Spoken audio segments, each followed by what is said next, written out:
ఎడారిలో సెలయేర్లు. జూలై 26.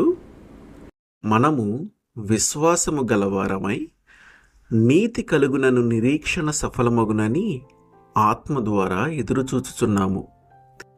గలతీయులు 5:5.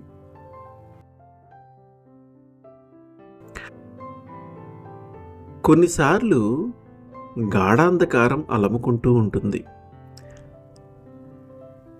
ఎంత చీకటంటే ఆశ ఎక్కడన్నా మిణుకుమంటుందేమోనని దానికోసం వెతికినా కనిపించనంత చీకటి. అసలు ఆశ ఉండి ఎదురు చూడటమే కష్టం. ఎన్నాళ్ళుగానో ఎదురు చూసినది నెరవేరకపోతే ఉండే బాధ ఎలానో ఉంటుంది. దానికి తోడు ఆశ లేనప్పుడు ఏదన్నా కనిపిస్తుందేమోనని చూడడం, అనుకున్నది జరిగే సూచనలేమీ కనబడకపోయినా నిస్పృహ చెందకుండా ఉండగలగటం ఎంత కష్టం. కిటికీలో నుంచి చూస్తే అంతా చీకటే కనిపిస్తున్నప్పటికీ ఒక్క నక్షత్రం కంటబడుతుందనే ఆశతో కిటికీలు తెరిచి చూడడం, హృదయంలో శూన్యం ఉన్నప్పటికీ ఆ శూన్యాన్ని మరి దేనితోనో నింపక దేవుడే దాన్ని నింపుతాడని కనిపెట్టడం, ఇది ఈ లోకంలో అతి శ్రేష్టంగా ఎంచదగ్గ సహనం.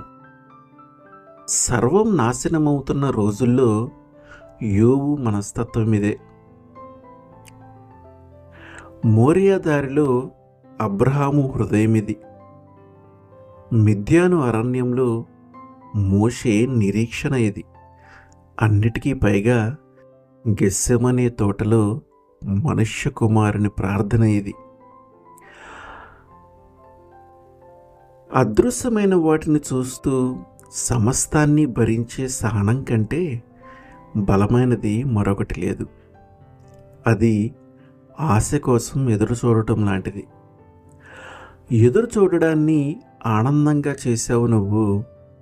ఓర్పును దివ్యమైనదిగా రూపొందించావు.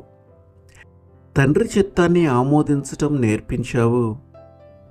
ఒక ఆత్మకు తన ఎదుట ఉన్న గిన్నెలో శ్రమ, ఆవేదన తప్ప మరేదీ కనిపించకపోయినా దాన్ని తోసేయకుండా స్వీకరించడాన్ని నేర్పించావు.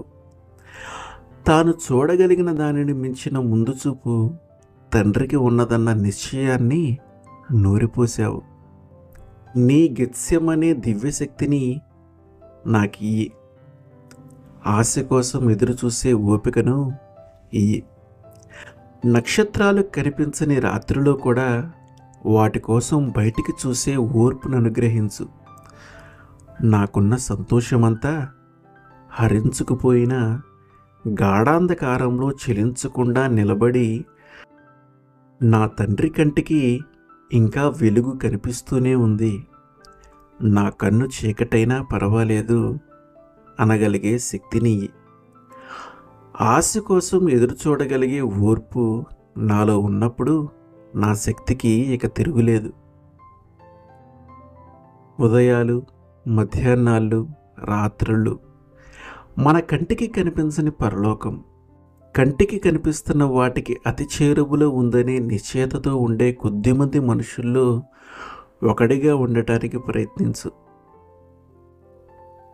ఆమెన్.